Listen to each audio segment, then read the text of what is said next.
नमस्कार मेरे YouTube के दोस्तों, स्वागत है आपका हमारे चैनल पर एक नई खौफनाक कहानी के साथ। दोस्तों, आज जो मैं कहानी आपके साथ शेयर करने जा रहा हूं वो एक शख्स की है जिनका नाम सोनाली है। तो चलिए अब यह कहानी सोनाली जी के नजरिए से सुनते हैं। लेकिन उससे पहले मैं आप लोगों से एक बात कहना चाहता हूं कि आप लोगों ने बहुत सी डरावनी कहानियां सुनी होंगी, लेकिन इस कहानी को सुनने के बाद आप लोगों के खौफ से रोंगटे खड़े हो जाएंगे और मजा भी बहुत आएगा।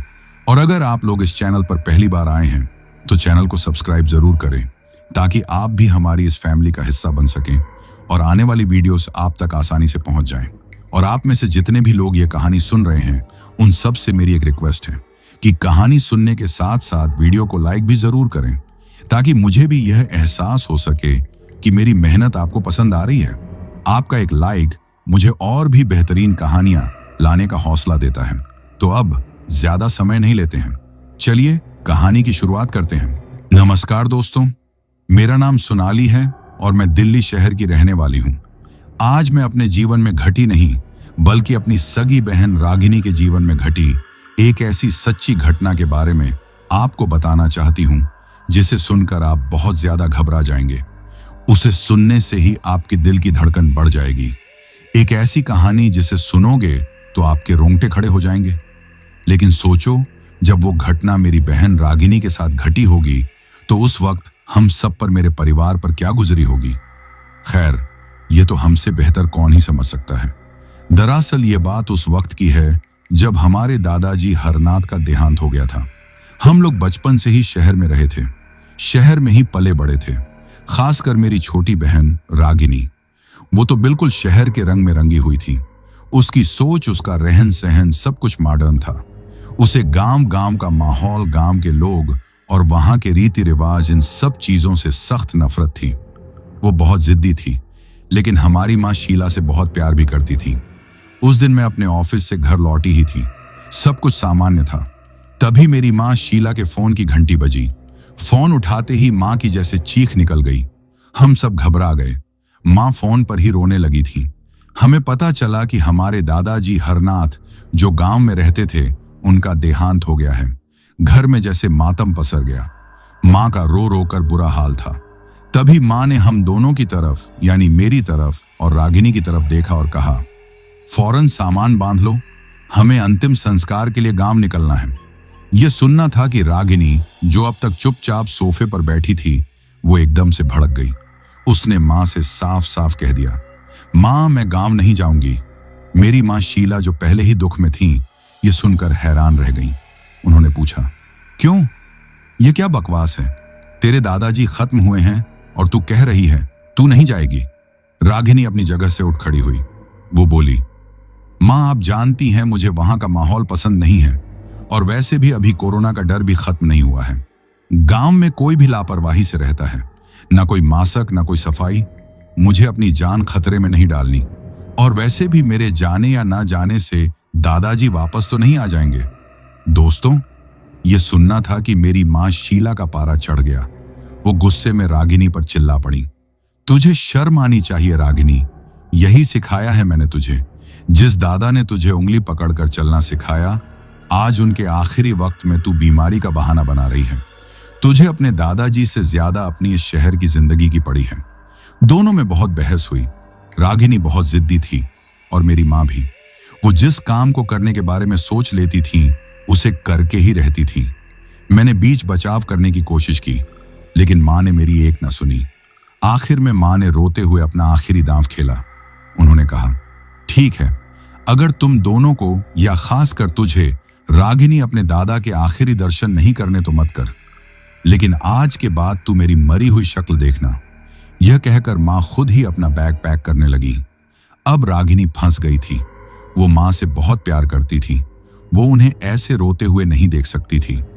उसने ना चाहते हुए भी भारी मन से हाँ कर दी। हम तीनों फौरन एक टैक्सी करके गांव के लिए निकल पड़े। रास्ता लगभग 6 घंटे का था। पूरी रास्ते माँ चुपचाप आंसू बहाती रही और रागिनी वो गुस्से में कानों में ईयरफोन लगाकर खिड़की से बाहर देखती रही, जैसे उसे इन सब से कोई फर्क ही नहीं पड़ रहा हो। शाम होते होते हम गांव पहुंचे।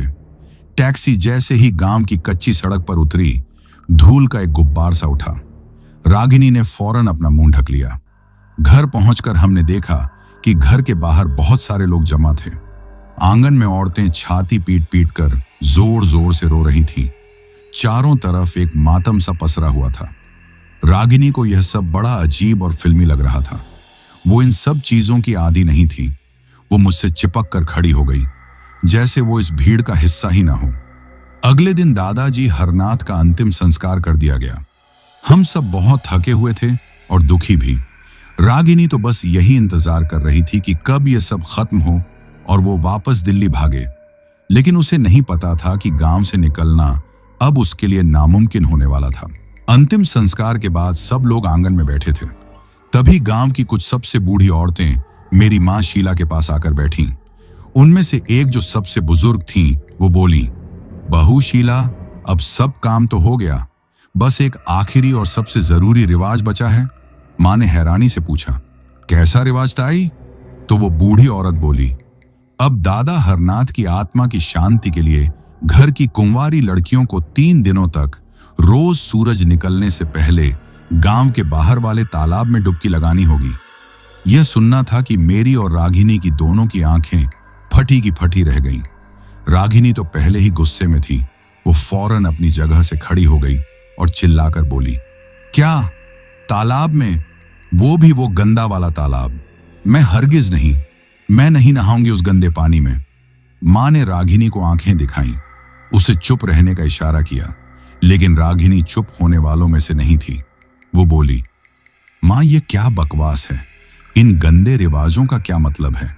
मेरे नहाने से दादाजी की आत्मा को कैसे शांति मिलेगी? ये सब अंधविश्वास है, मैं यह सब नहीं मानती।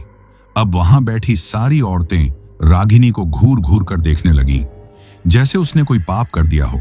मां का चेहरा शर्म से लाल हो गया। उन्होंने रागिनी का हाथ पकड़ा और उसे खींचकर अंदर कमरे में ले गईं।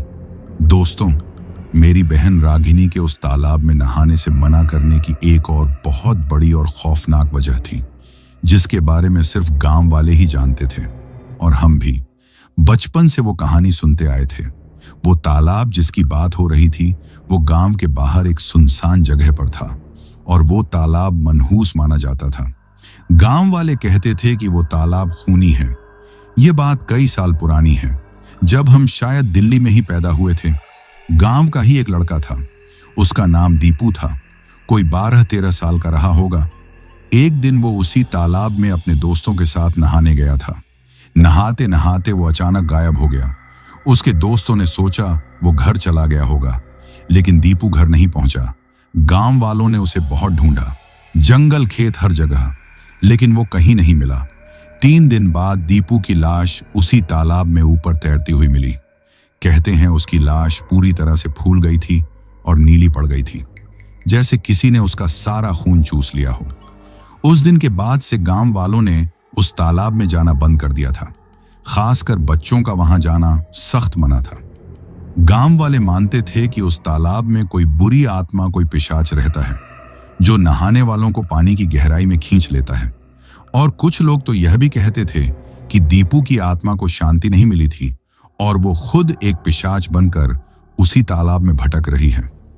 रागिनी को यह सारी बातें पता थीं और वो जो पहले ही गांव के रिवाजों से चिढ़ती थी, वो भला ऐसे खौफनाक तालाब में कैसे नहा सकती थी। कमरे में मां और रागिनी के बीच बहुत बहस हुई। रागिनी रोने लगी। वो बोली, मां, तुम जानबूझकर मुझे मौत के मुंह में क्यों धकेल रही हो? तुम्हें दीपू वाली बात पता है ना? मैं वहां नहीं जाऊंगी, मतलब नहीं जाऊंगी। लेकिन मेरी मां शीला, वो भी पूरी तरह रिवाजों में बंधी थी। उन्हें गांव वालों का डर था। उन्हें दादाजी की आत्मा की शांति की फिक्र थी। उन्होंने रागिनी को हर तरह से डांटा, धमकाया और प्यार से समझाया। आखिरकार मां के आंसुओं के आगे रागिनी को एक बार फिर झुकना पड़ा। उसने गुस्से में और रोते हुए हां कर दी। उसने कहा, ठीक है, मैं नहा लूंगी, लेकिन मेरे साथ सोनाली भी जाएगी। अब दोस्तों, मैं भी फंस गई थी। मुझे भी उस तालाब से उतना ही डर लगता था जितना रागिनी को। लेकिन हम दोनों बहनों के पास और कोई चारा नहीं था। हमें वो रिवाज पूरा करना ही था। लेकिन हमें नहीं पता था कि हम दादाजी की आत्मा की शांति के लिए नहीं, बल्कि उस पिशाच दीपू की बरसों की प्यास बुझाने के लिए उस तालाब की तरफ बढ़ रहे थे। उस रात हम दोनों बहनें एक ही कमरे में सोईं। डर के मारे हम दोनों को नींद नहीं आ रही थी। हम बस सुबह होने का खौफनाक इंतजार कर रहे थे। अगले दिन सुबह के 4 बजे अंधेरे में ही गांव की कुछ औरतों ने हमें जगा दिया। उन्होंने कहा, चलो मुंह धो लो, तालाब पर चलना है। रागिनी का चेहरा गुस्से और डर से तमतमाया हुआ था। वो एक शब्द भी नहीं बोली। हम दोनों बहनें चुपचाप उन औरतों के पीछे पीछे चल पड़ी। तालाब गांव से लगभग 1 किलोमीटर दूर था, खेतों के और एक छोटे से जंगल के उस पार। रास्ता बिल्कुल सुनसान था। चारों तरफ घना अंधेरा और सन्नाटा पसरा हुआ था। बस हमारे पैरों की आहट और झींगुरों की आवाज आ रही थी। जैसे जैसे हम तालाब के नजदीक पहुंच रहे थे, एक अजीब सी सड़ी हुई बदबू हवा में फैलने लगी थी, जैसे कोई जानवर मरकर सड़ गया हो। रागिनी ने डर के मारे मेरा हाथ कस के पकड़ लिया था। वो कांप रही थी।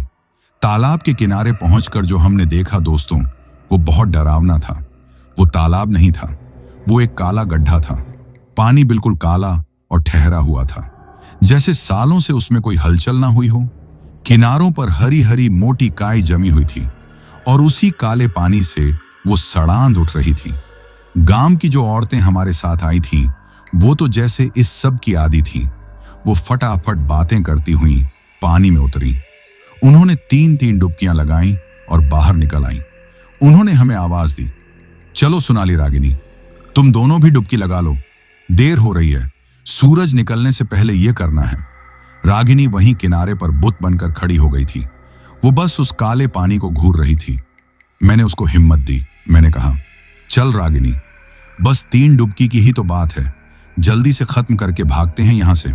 मैंने रागिनी का हाथ पकड़ा और हम दोनों डरते डरते तालाब की सीढ़ियों से नीचे उतरने लगी। जैसे ही मेरे पैर ने पानी को छुआ, एक बर्फीली ठंडक मेरी रगों में दौड़ गई। पानी इतना ठंडा था कि पैर सुन्न पड़ गया और पैर के नीचे नरम कीचड़ महसूस हुआ, जैसे मैं किसी दलदल में धंस रही हूं। यह बहुत घिनौना एहसास था। हम दोनों जैसे तैसे कमर तक पानी में पहुंची। वो दूसरी औरतें अब तक जा चुकी थीं। हम उस अंधेरे में उस बदबूदार तालाब में बिल्कुल अकेली थीं। मैंने कहा, चल फटाफट डुबकी मारते हैं। हम दोनों ने अपनी नाक बंद की और पहली डुबकी लगाई। पानी की बदबू दिमाग तक चढ़ गई। हम फौरन ऊपर आईं, फिर दूसरी डुबकी और फिर तीसरी। जैसे ही हम तीसरी डुबकी लगाकर बाहर आईं और वापस किनारे की तरफ भागने के लिए मुड़ी, तभी रागिनी जोर से चीखी। उसकी एक दबी हुई चीख निकली। मैंने घबरा कर देखा, रागिनी पानी में छटपटा रही थी। वो चिल्ला रही थी, सोनाली, मेरा पैर, किसी ने मेरा पैर पकड़ लिया है। दोस्तों, ये सुनकर मेरी तो जान ही निकल गई। मुझे दीपू की वो फूली हुई लाश याद आ गई। मैंने घबरा कर रागिनी का हाथ पकड़ने की कोशिश की, लेकिन वो मुझसे दूर खींचती जा रही थी। वो जो भी चीज थी वो बहुत ताकतवर थी। वो रागिनी को गहराई में खींच रही थी। रागिनी बुरी तरह हाथ पैर मार रही थी।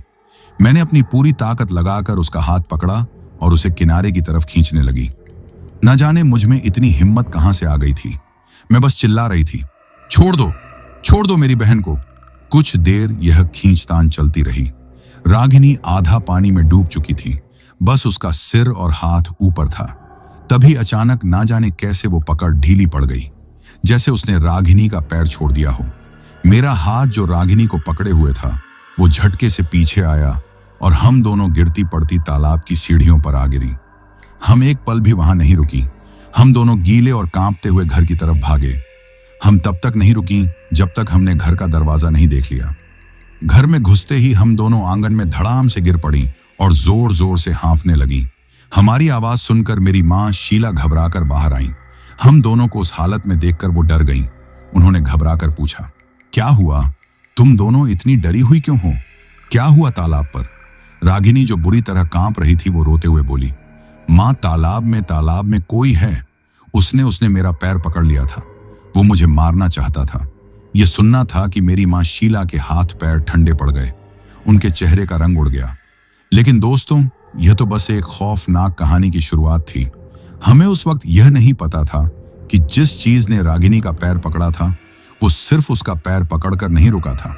वो पिशाच, वो दीपू की आत्मा, वो रागिनी के साथ तालाब से बाहर आ चुकी थी। जो कुछ मेरी बहन रागिनी के साथ उस तालाब पर हुआ था, वो सोचकर मेरी रूह आज भी कांप जाती है। हम दोनों भागती हुई घर के आंगन में आकर गिरी थीं और बुरी तरह हाँफ रही थीं। हमारी हालत देखकर मेरी माँ शीला हम दोनों के पास दौड़कर आई थी। वो घबराकर पूछ रही थी कि क्या हुआ, हम इतने डरे हुए क्यों हैं।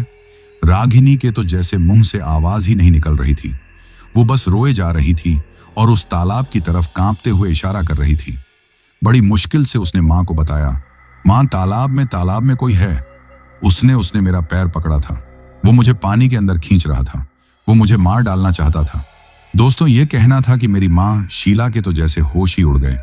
उनके हाथ पैर ठंडे पड़ गए। वो वहीं आंगन में जमीन पर बैठ गई। मेरा चेहरा और मेरी माँ का चेहरा, दोनों के चेहरों पर एक ही खौफ था। हम समझ गए थे कि गांव वालों की बातें, दीपू की कहानी, वो सब सच था। मेरी माँ रोने लगी, कहने लगी कि हाय मेरे भगवान, ये मैंने क्या कर दिया। मैंने अपनी ही जिद में अपनी बेटियों को मौत के मुंह में भेज दिया। ये कैसा रिवाज है जिसने मेरी बच्चियों की जान खतरे में डाल दी। माँ खुद को कोस रही थी और रागिनी, वो बस एक कोने में बैठकर बुरी तरह कांप रही थी। मैंने और माँ ने मिलकर रागिनी को संभाला। हम उसे उठाकर अंदर कमरे में ले गए, उसे खाट पर लिटा दिया और उसे कंबल ओढ़ा दिया। उस रात दोस्तों, हम तीनों में से कोई भी नहीं सोया। माँ पूरी रात रागिनी के सिरहाने बैठकर रोती रही और भगवान का नाम लेती रही, और रागिनी वो पूरी रात कंबल में लिपटी कांपती रही। उसकी आंखें पूरी रात खुली रहीं। वो बस छत को घूरे जा रही थी बिना पलक झपकाए। लेकिन मेरा शहर में पला बढ़ा दिमाग और खासकर रागिनी का मॉडर्न ख्यालों वाला दिमाग अब भी यह मानने को तैयार नहीं था कि यह किसी भूत या पिशाच का काम है। हम खुद को समझा रहे थे कि हो सकता है पानी के अंदर कोई जानवर हो, कोई बड़ी मछली, या शायद तालाब की गंदगी में कोई लकड़ी का टुकड़ा या जड़ फंस गई हो और रागिनी का पैर उसमें उलझ गया हो, और डर के मारे हमें लगा हो कि किसी ने पैर पकड़ लिया है। हम यही सब उल्टे सीधे ख्याल अपने दिलो दिमाग में ला रहे थे ताकि हमारा डर कुछ कम हो जाए। लेकिन दोस्तों, डर कम नहीं हो रहा था, वो बढ़ता जा रहा था। अगली सुबह जब माँ हमें चाय देने आई तो वो रागिनी को देखकर डर गई। रागिनी उठी नहीं थी, वो पहले से ही जागी हुई थी। वो खाट पर बैठी थी और बस सामने दीवार को घूरे जा रही थी, बिल्कुल चुपचाप, बिना हिले डुले। माँ ने उसे हिलाया, रागिनी, रागिनी क्या हुआ, तू ठीक तो है? रागिनी ने कोई जवाब नहीं दिया। उसने बस धीरे से अपनी गर्दन घुमाई और माँ को घूर कर देखने लगी। दोस्तों, मेरी माँ ने हमें बाद में बताया कि उस वक्त रागिनी की आंखें बिल्कुल खाली थीं, जैसे उनमें कोई जान ही ना हो, और वो माँ को ऐसे घूर रही थी जैसे वो उन्हें पहचानती ही नहीं। माँ घबरा गई, रागिनी के माथे पर हाथ रखा। माँ चिल्ला पड़ी, अरे इसे तो बहुत तेज बुखार है, इसका शरीर तो आग की तरह तप रहा है। लेकिन दोस्तों, रागिनी को जैसे कुछ महसूस ही नहीं हो रहा था, ना बुखार ना कमजोरी। उसे तो बस एक अजीब सी ठंडक महसूस हो रही थी। वो बार बार यही कह रही थी, माँ मुझे ठंड लग रही है। तभी माँ ने एक और बात कहकर हम सबको डरा दिया। वो रोते हुए बोली, हे भगवान, आज तो रिवाज का दूसरा दिन है, इन्हें फिर से तालाब पर जाना है। यह सुनकर मैंने साफ मना कर दिया। मैंने कहा, माँ तुम पागल हो गई हो, इसकी हालत देखी है, और तुम इसे वापस उसी मौत के कुएं में भेजना चाहती हो। मैं रागिनी को कहीं नहीं ले जाऊंगी, चाहे कुछ भी हो जाए। लेकिन माँ वो गांव के रिवाजों में बुरी तरह बंधी थी। उन्हें हमारी जान से ज्यादा दादा हरनाथ की आत्मा की शांति और गांव वालों की बातों की फिक्र थी। वो रोने लगी, बोली, अगर रिवाज टूट गया तो अनर्थ हो जाएगा। दादा की आत्मा को शांति नहीं मिलेगी, वो भटकती रहेगी। गांव वाले हमें जीने नहीं देंगे। हम दोनों बहनों में और माँ में बहुत बहस हुई, और दोस्तों, आखिर में माँ की जिद और उनके आंसुओं की जीत हुई। यह तय हुआ कि हम फिर से तालाब पर जाएंगे। मैं रागिनी के साथ रहूंगी। हम बस डुबकी लगाकर फौरन वापस आ जाएंगे। रागिनी को उस वक्त कुछ समझ नहीं आ रहा था। वो एक जिंदा लाश बन गई थी, जैसे उसके शरीर पर उसका कोई काबू ही नहीं था। मैंने उसे सहारा देकर उठाया और हम दोनों बहनें फिर से उस खौफनाक तालाब की तरफ चल दी। रास्ते भर रागिनी एक भी शब्द नहीं बोली। वो बस चुपचाप चलती रही, जैसे कोई मशीन चल रही हो। तालाब के पास पहुंचकर मैंने रागिनी को बाहर ही रोक दिया। मैंने कहा, रागिनी बस जल्दी से नहाकर वापस आना है, मैं यहीं हूं तेरे साथ, डरना मत। रागिनी ने मेरी तरफ देखा और दोस्तों, ना जाने क्यों वो मुस्कुराई, एक बहुत ही अजीब और ठंडी सी मुस्कान। मैं उसकी वो मुस्कान देखकर जैसे एक पल के लिए सहम गई। मुझे शायद कुछ बहुत अजीब लगा, लेकिन तब तक रागिनी पानी की तरफ बढ़ चुकी थी। आज उसे उस पानी से कोई डर नहीं लग रहा था, ना ही उसे वो बदबू आ रही थी, बल्कि उसे जैसे वो पानी अपनी तरफ खींच रहा था, जैसे कोई अपना बुला रहा हो। उसने पानी में कदम रखा और इस बार पानी उसे ठंडा नहीं लगा, पानी उसे गुनगुना सा लगा, बहुत आरामदायक। वो पानी में आगे बढ़ती गई और बिना नाक बंद किए उसने डुबकी लगा दी। वो पानी के अंदर थी और शायद उसे बहुत सुकून मिल रहा था। उसका बाहर आने का मन ही नहीं कर रहा था। मुझे लगा कि उसे देर हो रही है। मैं बाहर से चिल्लाने लगी, रागिनी, रागिनी बाहर आ। लेकिन वो तो जैसे मेरी आवाज सुन ही नहीं पा रही थी। वो बस उस पानी के अंधेरे में कुछ ढूंढ रही थी, या शायद कोई उसे मिल गया था। बहुत देर बाद जब मुझे लगा कि वो डूब गई है, तो मैं घबरा कर खुद पानी में कूदने वाली थी कि तभी रागिनी पानी से बाहर निकली। वो पूरी तरह भीग चुकी थी और वो हंस रही थी। मैं उसे इस तरह हंसते हुए देखकर हैरान रह गई। मैं जल्दी से उसे पानी से बाहर खींचकर घर ले आई। घर आकर वो फिर से उसी खाट पर बैठ गई और दीवार को घूरने लगी। उसका बुखार जैसे गायब हो गया था, लेकिन अब वो पहले से भी ज्यादा चुप हो गई थी। तीसरा दिन भी ऐसे ही गुजरा। हम दोनों एक रोबोट की तरह तालाब पर गईं और नहाकर वापस आ गईं। अब गांव में दादा हरनाथ की 13वीं की तैयारी हो रही थी। रिवाज पूरे हो चुके थे। रागिनी की हालत अब भी वैसी ही थी, चुपचाप सबको घूरती हुई, बस चुप। माँ ने सोचा कि शायद दादाजी की मौत का सदमा लगा है उसे और गांव के माहौल में वो घबरा गई है। उन्होंने फैसला किया कि जैसे ही 13वीं खत्म होगी वो उसे वापस दिल्ली ले जाएंगी। उन्हें लगा कि शहर जाकर माहौल बदलेगा तो रागिनी ठीक हो जाएगी। 13वीं का काम खत्म हुआ और अगले ही दिन हमारा दिल्ली वापस जाने का टिकट बुक हो गया। मैं भी माँ और रागिनी के साथ ही आ रही थी। मैं उसे एक पल के लिए भी अकेला नहीं छोड़ना चाहती थी। वापसी का सफर टैक्सी में बहुत खामोशी से गुजरा। रागिनी पूरी रास्ते बस खिड़की से बाहर देखती रही, बिना कुछ बोले। दिल्ली पहुंचकर अपने फ्लैट में आकर हमें लगा था कि शायद सब कुछ ठीक हो जाएगा। ये बस हमारा वहम था, गांव का अंधविश्वास था जो हम पर हावी हो गया था। लेकिन दोस्तों, हम गलत थे। असली खौफ तो अब शुरू होने वाला था। माँ ने फैसला किया कि वो कुछ दिन रागिनी के साथ ही फ्लैट पर रहेंगी ताकि उसकी देखभाल कर सकें। मैं भी रोज उनसे मिलने आने लगी। 2-3 दिन सब कुछ शांत रहा। रागिनी अब भी चुप थी, लेकिन वो शांत थी। माँ को लगा कि उसमें सुधार आ रहा है, लेकिन वो नहीं जानती थी कि यह तूफान से पहले की शांति है। वो पिशाच, वो दीपू की आत्मा, वो बस सही मौके का इंतजार कर रही थी, और वो मौका उसे उस रात मिला। दोस्तों, जो अब मैं आपको बताने जा रही हूं वो रागिनी को खुद याद नहीं है। ये सब मुझे मेरी माँ शीला ने बाद में बताया, और जब मैंने सुना तो मेरे पैरों तले जमीन खिसक गई। उस रात हम सब खाना खाकर सो गए थे। माँ रागिनी के पास ही दूसरे बिस्तर पर सो रही थी। मैं अपने घर चली गई थी। रात के करीब 2 बजे होंगे। मेरी माँ की नींद खुली। उन्हें प्यास लगी थी। वो पानी पीने के लिए उठी। उन्होंने रागिनी की तरफ देखा। रागिनी बिस्तर पर नहीं थी। माँ घबरा गई। उन्हें लगा कि वो शायद वॉशरूम गई हो। उन्होंने आवाज दी, रागिनी, रागिनी बेटी, कहाँ है तू? कोई जवाब नहीं आया। माँ घबराकर बिस्तर से उठी और कमरे की लाइट जलाई। जैसे ही लाइट जली और उन्होंने जो देखा वो देखकर उनकी चीख निकल गई। दोस्तों, रागिनी कमरे में ही थी, लेकिन बिस्तर पर नहीं, जमीन पर नहीं। वो हवा में तैर रही थी। जी हाँ दोस्तों, हवा में, फर्श से लगभग 7 फीट ऊपर छत के पास। उसका शरीर बिल्कुल सीधा था, जैसे कोई लकड़ी का तख्ता हो। उसकी आंखें पूरी तरह खुली थीं और सफेद हो चुकी थीं। उनमें पुतलियां नहीं थीं और वो छत को घूर रही थी और धीरे धीरे हवा में तैर रही थी। मेरी माँ शीला, वो बेचारी, अपनी आंखों के सामने ये भयानक मंजर देखकर सुध बुध खो बैठी। वो डर के मारे बुत बनकर वहीं खड़ी रह गई। उनके मुंह से आवाज तक नहीं निकल रही थी। तभी रागिनी ने, या यूं कहूं कि उसके अंदर जो था, उसने धीरे से अपनी गर्दन घुमाई और हवा में तैरते हुए ही मेरी माँ को देखा और मुस्कुराया। वही ठंडी भयानक मुस्कान। ये देखते ही मेरी माँ की घिघी बंध गई। वो जोर से चीखी, रागिनी! उनकी चीख इतनी जोर की थी कि जैसे कोई कांच टूट गया हो।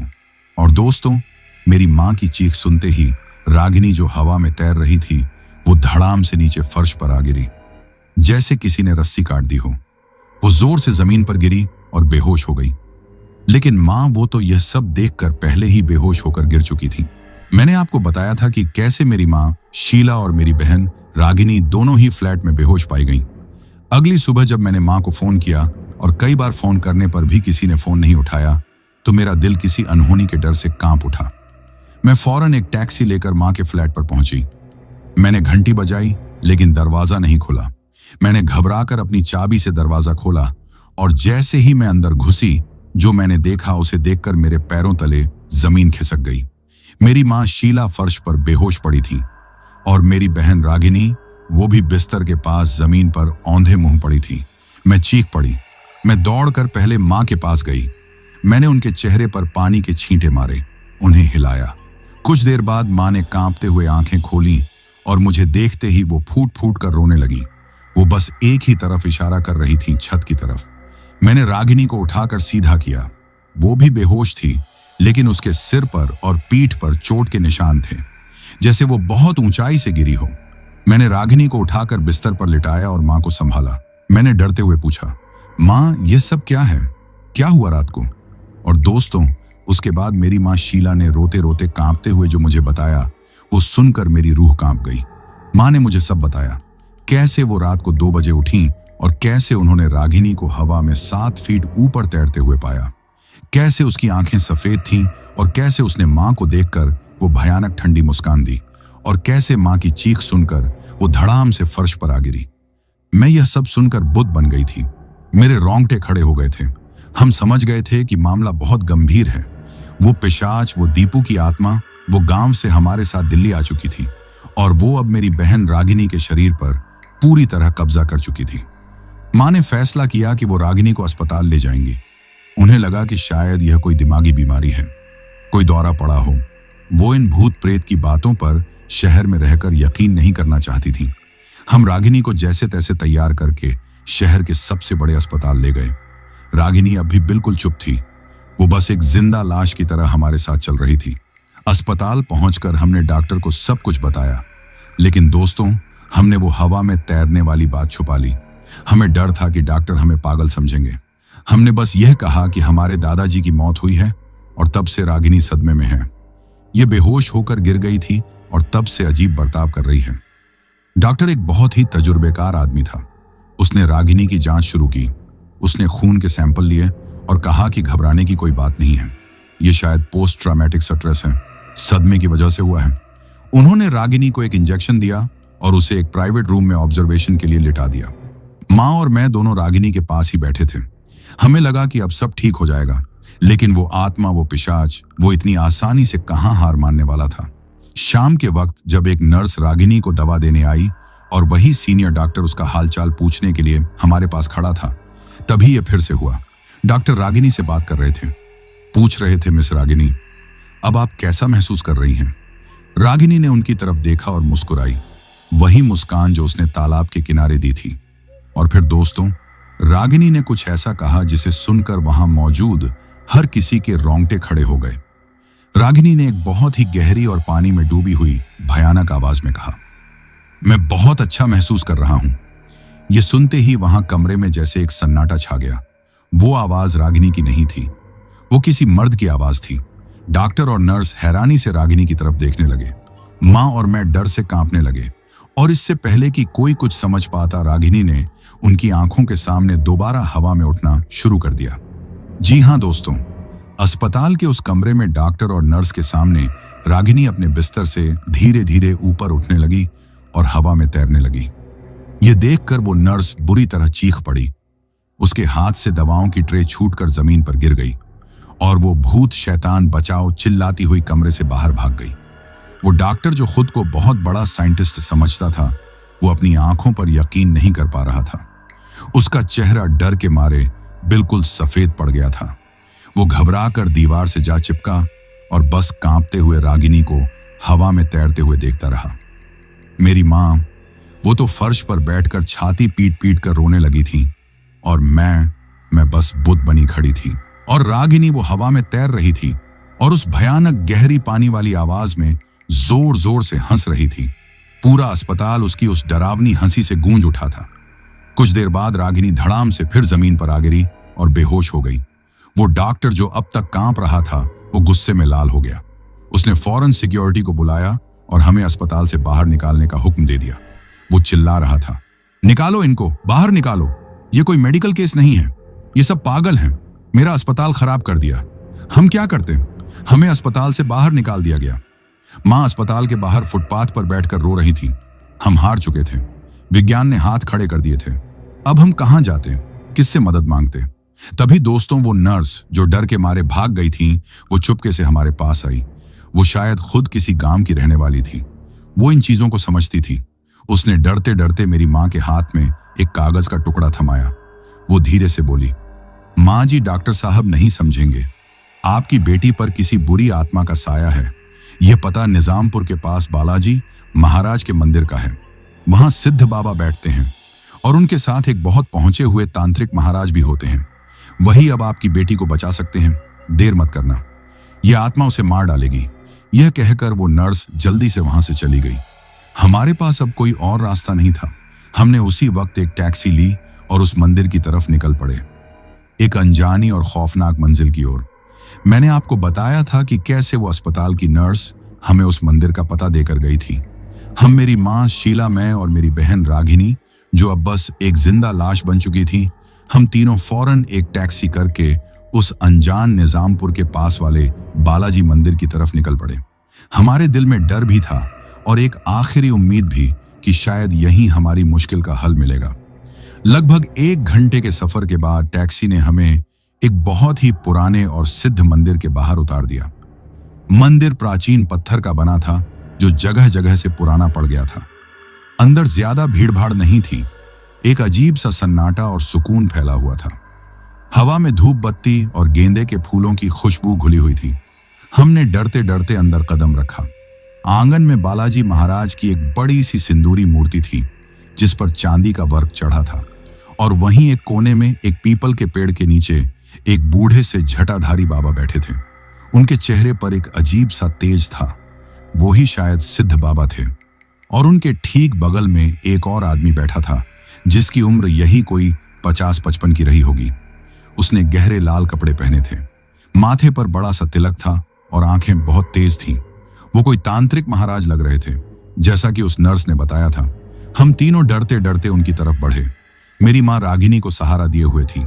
जैसे ही सिद्ध बाबा और उन तांत्रिक महाराज की नजर हम पर पड़ी, खासकर रागिनी पर, वो दोनों एक पल के लिए रुक गए।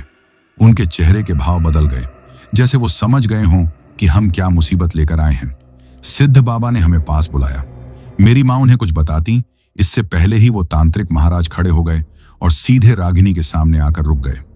उन्होंने रागिनी को सिर से पांव तक घूरा और फिर सिद्ध बाबा की तरफ मुड़कर बोला, बाबा, यह लड़की खाली नहीं है। इसके अंदर कोई बहुत ताकतवर पिशाच है जो पानी से आया है। यह सुनकर मेरी माँ वहीं जमीन पर बैठकर रोने लगी। वो बाबा के कदमों में गिर गई। बाबा, मेरी बेटी को बचा लो, यह शैतान इसकी जान ले लेगा। सिद्ध बाबा ने उन्हें उठाया और शांत रहने को कहा। फिर उन्होंने रागिनी की तरफ देखा और मुझसे या मेरी माँ से नहीं, बल्कि रागिनी के अंदर जो था उससे बात की। वो बोले, कौन है तू? क्यों इस मासूम बच्ची के पीछे पड़ा है? क्या चाहिए तुझे? दोस्तों, जैसे ही बाबा ने यह कहा, रागिनी जो अब तक चुपचाप खड़ी थी, वो कांपने लगी। उसका पूरा शरीर बुरी तरह कांपने लगा और फिर उसके मुंह से वही गहरी पानी में डूबी हुई भयानक आवाज निकली, वो मेरी है, मैं उसे ढूंढ रहा था। वो खुद आई थी मेरे पास, तालाब में। मैं इसे नहीं छोड़ूंगा, मैं इसे अपने साथ लेकर ही जाऊंगा।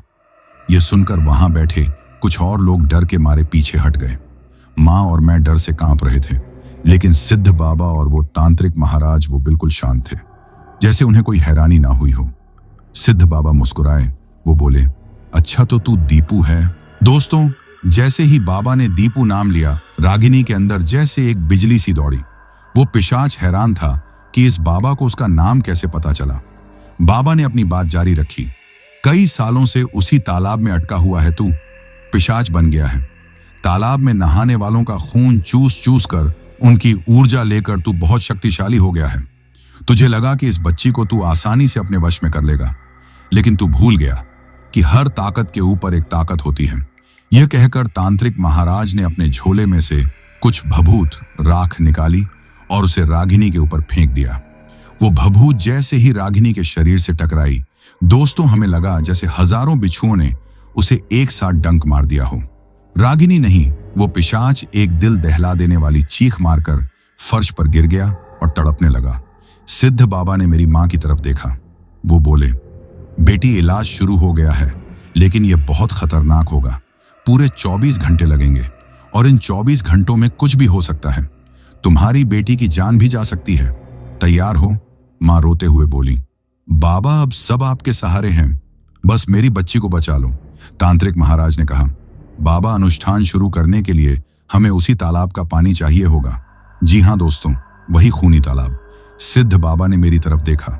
बेटी, यह काम तुम्हें करना होगा। तुम्हें वापस उस गांव जाना होगा और उसी तालाब से 2 बोतलें पानी भरकर लाना होगा। जाओ, जल्दी जाओ, वक्त बहुत कम है। मैं यह सुनकर कांप गई। मैं अकेली वहां कैसे जाती? लेकिन जब मैंने फर्श पर तड़पती अपनी बहन रागिनी को देखा तो मेरी आंखों में हिम्मत आ गई। मैंने कहा, मैं जाऊंगी बाबा, मैं अभी जाऊंगी।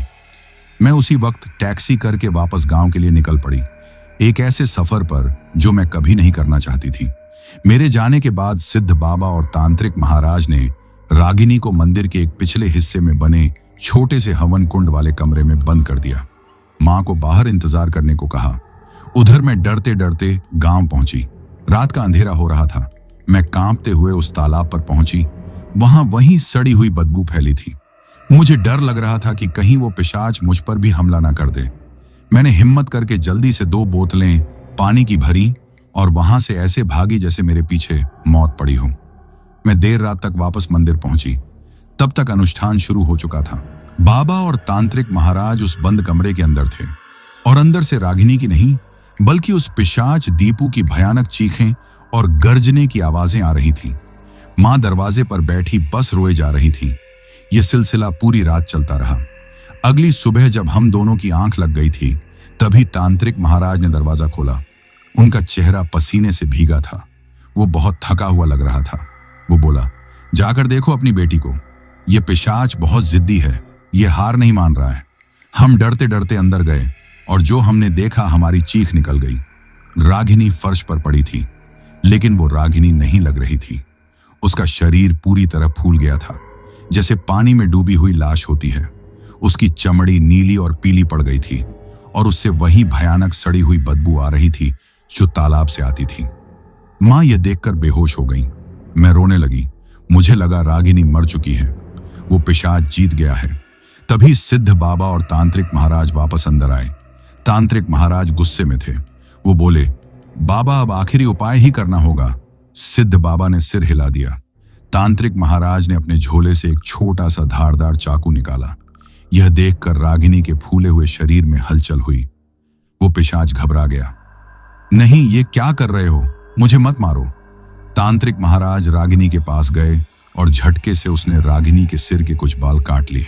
जी हाँ दोस्तों, उसने रागिनी के थोड़े से बाल काट लिए और फिर वो तालाब के पानी की वो दूसरी बोतल उठाकर लाया जो मैं भरकर लाई थी। तांत्रिक महाराज ने वो कटे हुए बाल उस पानी की बोतल में डाल दिए। रागिनी के बाल उस गंदे तालाब के पानी में तैरने लगे और फिर उस तांत्रिक महाराज ने वो किया जिसकी हमने कल्पना भी नहीं की थी। उसने एक छोटा सा चूल्हा जलाया और उस पानी की बोतल को, जिसमें रागिनी के बाल थे, उसे आग पर गर्म करने के लिए रख दिया।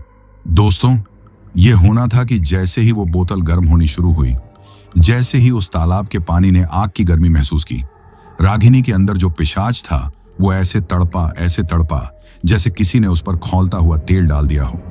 उसे भयानक पीड़ा होने लगी। वो जोर जोर से चीखने लगा, आ आ आ आ हा हा। ये क्या किया? जलन, बहुत जलन हो रही है, हटा लो इसे, मुझे छोड़ दो, मैं जल जाऊंगा, निकालो मुझे। वो रागिनी के उस फूले हुए शरीर में तड़प रहा था जैसे उसे जिंदा जलाया जा रहा हो। उसकी चीखें इतनी भयानक थीं कि मंदिर की दीवारें कांपने लगीं। सिद्ध बाबा अब खड़े हो गए थे। उनके हाथ में एक पुराना छोटा सा लकड़ी का बक्सा था। उन्होंने उस बक्से को खोला और जोर से बालाजी महाराज का जयकारा लगाया। भाग जा यहां से, दुष्ट आत्मा, यही तेरा अंजाम है। वो पिशाच अब और बर्दाश्त नहीं कर पा रहा था। वो चीखा, नहीं, मैं जा रहा हूं, छोड़ रहा हूं इसे, बस इस आग को बुझा दो। और दोस्तों, एक भयानक दिल दहला देने वाली आखिरी चीख के साथ एक काला धुआं, एक बहुत ही बदबूदार काला धुआं रागिनी के फूले हुए मुंह से तेजी से बाहर निकला। वो धुआं कमरे में इधर उधर भागने लगा जैसे छिपने की जगह ढूंढ रहा हो। लेकिन सिद्ध बाबा तैयार थे। उन्होंने वो खुला हुआ लकड़ी का बक्सा उस धुएं के सामने कर दिया। जैसे उस बक्से में कोई चुंबक लगी हो, वो सारा काला धुआं खींचकर उस बक्से के अंदर चला गया और पलक झपकते ही सिद्ध बाबा ने उस बक्से का ढक्कन बंद कर दिया और उस पर एक ताला और एक पवित्र धागा बांध दिया। वो पिशाच, वो दीपू की आत्मा, वो हमेशा के लिए उस लकड़ी के बक्से में कैद हो चुकी थी। और जैसे ही वो आत्मा रागिनी के शरीर से निकली, रागिनी जो एक फूली हुई लाश बनी हुई थी, वो धीरे धीरे पिचकने लगी। उसका शरीर वापस अपनी असली हालत में आने लगा। वो बदबू खत्म हो गई, वो नीलापन खत्म हो गया और रागिनी बेहोश होकर फर्श पर शांत पड़ गई। मैंने जल्दी से मां को होश में लाया। हम दोनों डरते डरते रागिनी के पास गए। हमें लगा वो मर गई, लेकिन तांत्रिक महाराज ने उसकी नब्ज देखी और मुस्कुराया। जिंदा है, बस बहुत कमजोर हो गई है। उसने रागिनी पर कुछ गंगा जल छिड़का और कुछ ही देर बाद रागिनी ने धीरे से अपनी आंखें खोली। उसे कुछ याद नहीं था, उसे बस बहुत कमजोरी महसूस हो रही थी। उसने हमें देखा और एक बहुत ही धीमी आवाज में कहा, मां सोनाली। यह सुनना था कि मेरी मां और मैं उससे लिपट कर फूट फूट कर रोने लगे। वो खुशी के आंसू थे। सिद्ध बाबा ने हमें कुछ दिन वहीं मंदिर में रुकने को कहा। रागिनी इतनी कमजोर हो गई थी कि वो चल भी नहीं पा रही थी, लेकिन वो बच गई थी। वो पिशाच जा चुका था। जब हम कुछ दिनों बाद वहां से जाने लगे तो बाबा ने हमें सख्त हिदायत दी। उन्होंने कहा, इस बच्ची को अभी घर से बाहर बिल्कुल मत निकालना जब तक यह पूरी तरह स्वस्थ ना हो जाए, और जब यह ठीक हो जाए तो इन्हीं महाराज बालाजी को आकर एक नया चोला और सवा मणि का प्रसाद जरूर चढ़वा देना। बाबा ने वो लकड़ी का बक्सा जिसमें दीपू की आत्मा कैद थी, वो हमें नहीं दिया। उन्होंने कहा, यह आत्मा नष्ट नहीं हुई है, बस कैद हुई है। इसे यहीं मंदिर की नींव के नीचे दबा दिया जाएगा ताकि यह फिर कभी किसी को परेशान ना कर सके। मेरी मां ने और मैंने बाबा और तांत्रिक महाराज को बहुत सारी दक्षिणा, पैसे देने की कोशिश की, लेकिन उन्होंने मुस्कुराकर मना कर दिया। उन्होंने कहा, बेटी ये हमारा धर्म है, हम इंसानियत की मदद करने का पैसा नहीं लेते। दोस्तों, आज इस बात को कई साल हो गए हैं। रागिनी बिल्कुल ठीक है, लेकिन वो खौफ, वो तालाब, वो बदबू और वो पानी में डूबी हुई भयानक आवाज हम तीनों आज तक नहीं भूल पाए हैं। वो हमारी जिंदगी का सबसे भयानक और सच्चा किस्सा था। तो मेरे YouTube के दोस्तों, आज की हमारी कहानी यहीं पर खत्म होती है। अब आप लोग कमेंट में यह जरूर बताएं कि यह कहानी आप लोगों को कैसी लगी और अगली कहानी आप लोगों को किस टॉपिक पर चाहिए। और साथ में आप लोग अपना नाम कमेंट कर दीजिएगा और साथ में यह भी कमेंट कर दीजिएगा कि आप लोग कहां से मेरी वीडियो देख रहे हैं, ताकि मुझे पता चले कि मेरी वीडियो को लोग कहां से देख रहे हैं। तो दोस्तों, आप लोगों को वीडियो देखने के लिए दिल से धन्यवाद और आप लोग अपना ध्यान रखिए। मिलते हैं जल्द ही और भी मजेदार कहानियों के साथ।